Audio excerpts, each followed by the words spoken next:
Vous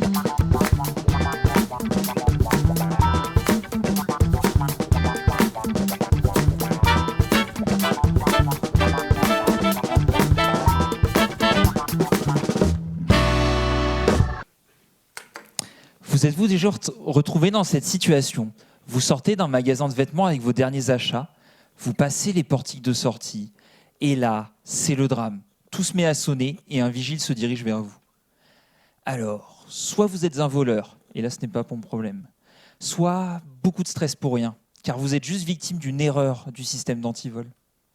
Vous savez, c'est la petite étiquette qu'il faut découper pour ne pas sonner dans tous les magasins. Cette étiquette contient un identifiant que je dois lire pour savoir si vous avez acheté un t-shirt ou un pantalon et si vous l'avez bien payé. Et pour ça, je vais utiliser des ondes radio. Alors non, mes ondes radio ne font pas de son. Enfin, sauf si vous avez volé un article.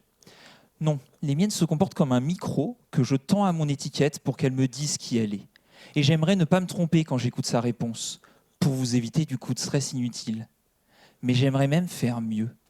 Parce que si j'arrive à lire cette étiquette de très loin, plus besoin de scanner les articles, et donc, fini les queues en caisse.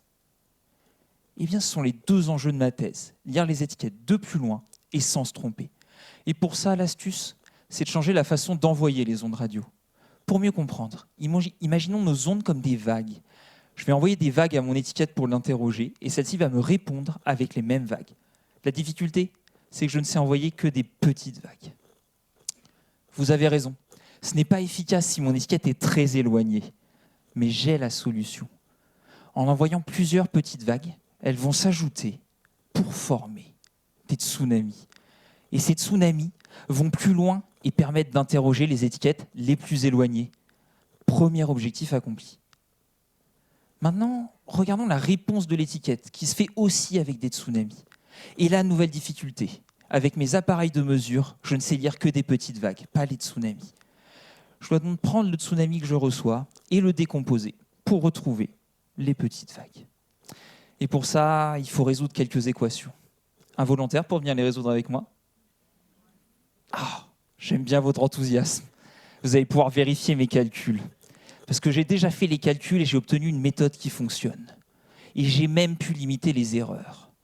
Par exemple, si mon tsunami est composé de 5 vagues, que sur 4 vagues, je lis l'étiquette t-shirt, mais que sur la dernière, je lis l'étiquette pantalon, quelque chose cloche.